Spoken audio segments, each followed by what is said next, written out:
Assalamualaikum anak-anak ustazah. Hari ini kita mau belajar tentang tumbuhan. Pertama, anak ustazah buka dulu buku tema 7-nya di halaman 122 ya. Nah, kalau sudah dibuka, kita mulai ya. Jadi, Allah itu sudah menciptakan banyak sekali makhluk hidup. Ada manusia, ada hewan, dan satu lagi ada tumbuhan. Nah, di sini kita baca dulu nih sama-sama.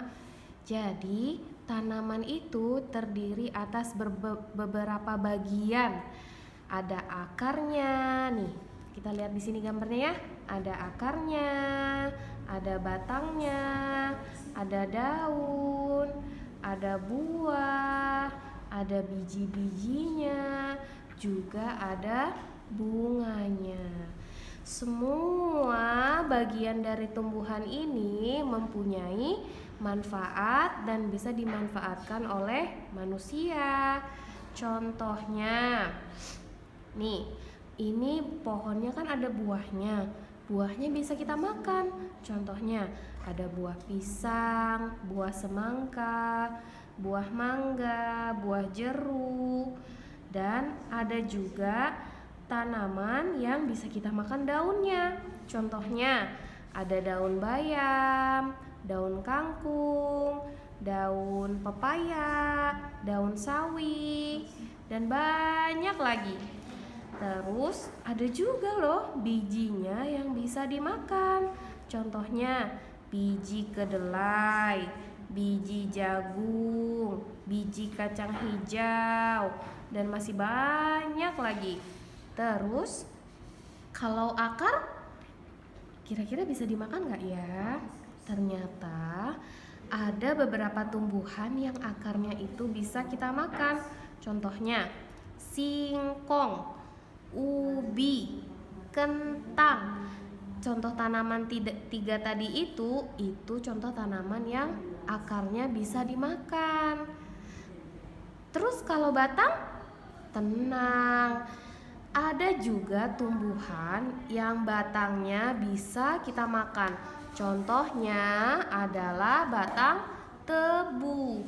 Ada yang pernah lihat pohon tebu enggak? Jadi pohon tebu itu batangnya sangat manis sampai dimanfaatkan sebagai bahan dasar pembuatan gula pasir. Kalau bunga, ada juga bunga yang bisa dimakan. Contohnya bunga pepaya. Tapi bunga pepaya yang dimasak itu rasanya agak pahit. Jadi biasanya cuma orang-orang yang dewasa aja yang makan bunga buah pepaya itu. Nah, anak-anak ustazah, kita harus bersyukur kepada Allah karena Allah sudah menciptakan satu makhluk yang bernama tanaman atau tumbuhan. Karena dari tanaman itu kita bisa dapat banyak manfaat. Dan tanaman itu bisa diolah lagi menjadi makanan yang lain. Misalnya daun bayam bisa diolah jadi sayur bening, sayur bayam yang dioseng-oseng, atau buah jeruk yang bisa diolah lagi jadi jus jeruk, atau tebu yang bisa diolah lagi menjadi gula pasir, atau biji bunga matahari yang bisa diolah menjadi cemilan, namanya biji kuaci. Nah, nanti selanjutnya anak ustazah coba ambil pensilnya. Coba nanti kita sama-sama ya. Kita lingkari contoh makanan yang ada di halaman 123 ini. Kita lingkarin mana ya makanan yang berasal dari tanaman. Coba, kalau susu itu berasal dari tanaman atau dari hewan ya? Jadi susu itu dia berasal dari sapi. Tapi ada juga susu yang berasal dari kedelai. Tuh. Terus, tapi ini kita anggap aja dari sapi ya. Jadi kita gak perlu lingkarin. Terus selanjutnya ada jagung. Jagung ini berasal dari tanaman atau hewan? Betul anak ustazah, jagung ini berasal dari tanaman. Jadi kita lingkarin gambar jagungnya. Selanjutnya ada nasi. Nasi itu dari tanaman atau dari hewan? Ya, jadi nasi itu dari tanaman. Nasi itu berasal dari tanaman padi. Selanjutnya ada tempe. Tempe ini juga berasal dari tanaman. Ada yang tahu nggak tempe itu asalnya dari tanaman apa? Nah, jadi tempe itu berasal dari tanaman kedelai.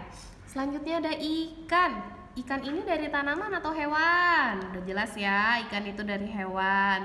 Daging juga dari hewan. Nah, selanjutnya ada es krim.